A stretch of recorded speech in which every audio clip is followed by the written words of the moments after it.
This is Making It in America. And hello, I'm Vinny Politan. This is Making It in America. Welcome to the program. Great to have you with us today. And you know, today we recognize that none of us would be able to make it in America without the great sacrifice of our veterans. And that's what we're going to focus on today. The more than 22 million Americans who have served and have made it all possible for us.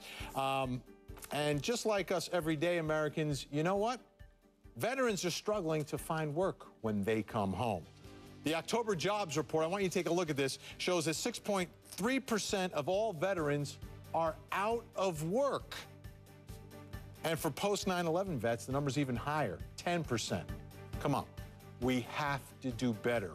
One former vet is doing his part and is Emmy award-winning talk show host Montel Williams, who joins me now live from New York. Montel, great to see you. Thanks so much for being here. Hey, Vinny, how are you? And you know what, when you just said one former vet, no, sorry, you know what? Even though I got my discharge, I will serve my fellow soldier until the day I die. Absolutely. So absolutely. Well, let's talk here. Let's talk generally because, you know, Veterans Day, you know, it's a day where we're all supposed to take some time and think about and pay tribute to.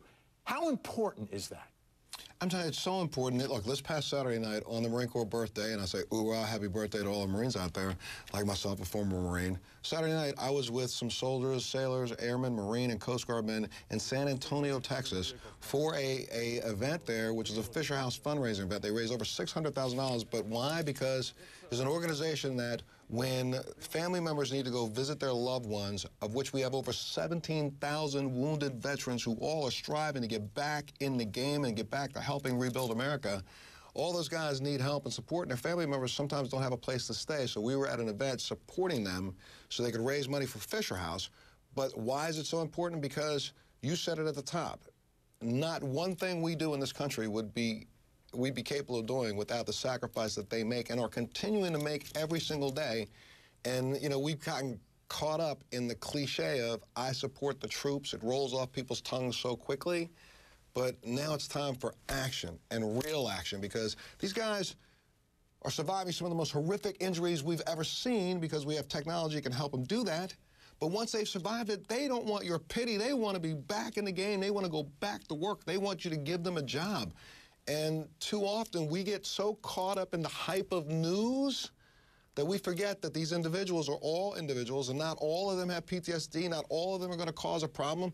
They're here to be helpful in rebuilding America, and we got to give them a chance. Montel, from the perspective of a vet, do you think the appreciation is there? And do you think that the support is there? And when I say support, both the, you know, the symbolic support, but the actual support. You know, we're in a tough time in America today, okay? A really tough time, you know, financially.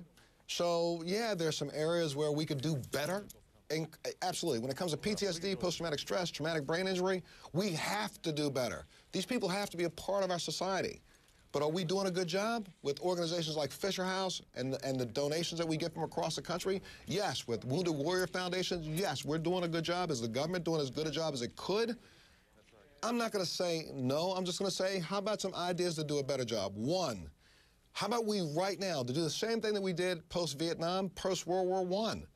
Let's really, really, really go out and push our veterans who are returning right now to go and get college educations. Let's make it so easy for them. Let's recruit them and get them on college campuses. Let's get them to be interacting with other members of society, their own age group, so they understand what they went through, but then also understand what they can contribute. So are we doing enough? I don't think so, but, you know, I'm not going to complain, my friend. I just want to see if maybe we can stimulate more people to say, stop the complaining.